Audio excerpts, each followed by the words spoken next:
Welcome to Nugget 325 with Stephen Dana Groman, and we are continuing with this article from Scientific American, February 2023. And I know you wanted to continue on posing some of these questions to this evolutionary worldview.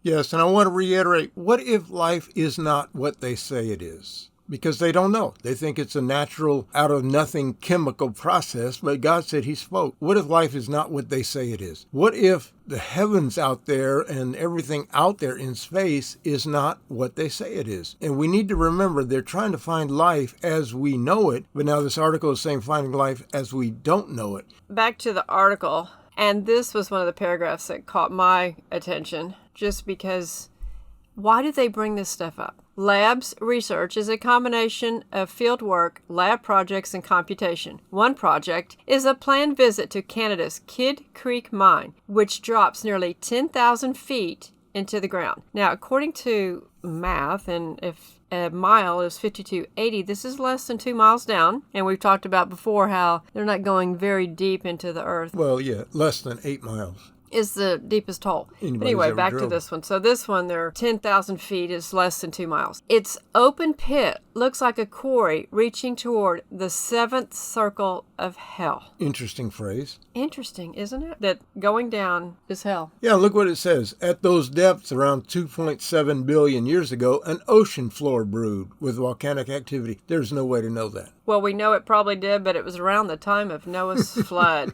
It wasn't 2.7 billion years ago.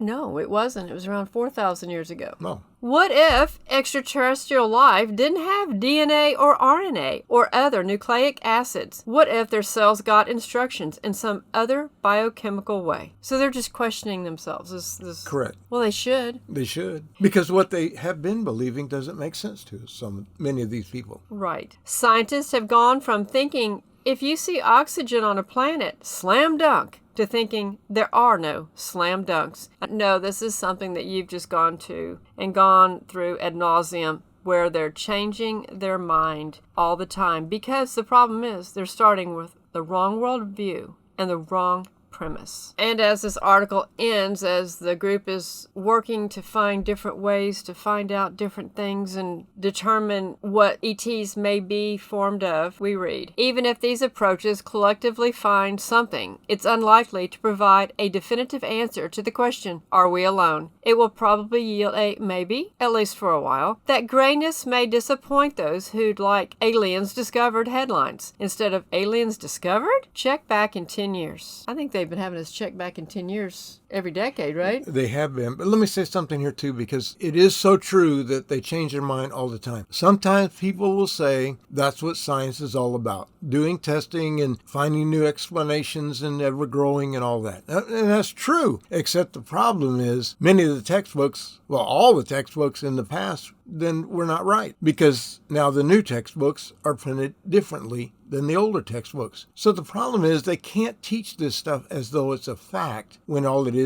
a belief. It would be much better if they say this is what evolution is asserting at this point in time. This is the best of what we know, instead of presenting it as a dogmatic fact. Right. And that you must believe this or you're ignorant. Right. I understand that frustration, Johnson says, because I'm a relentless sort of person. That relentlessness relates in part to her own mortality, the end of the time when she's out of equilibrium with her environment, the demise of her complexity, of her detectability and ability to detect. That is one weird way to say the girl's gonna die. We have these ephemeral lives, she says. We have this world that's going to end.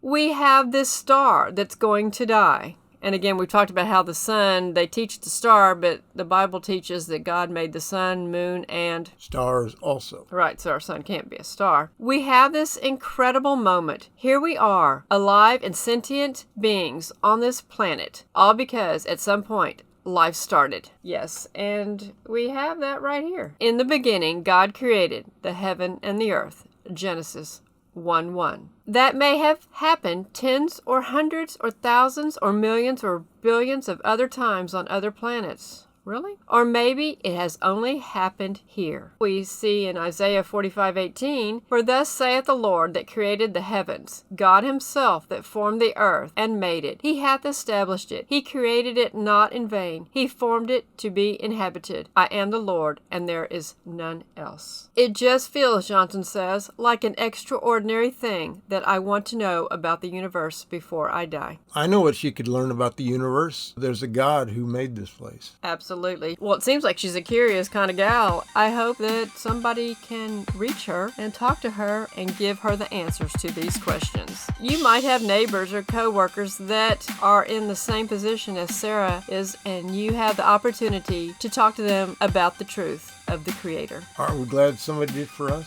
I certainly am. Thank you, Steve.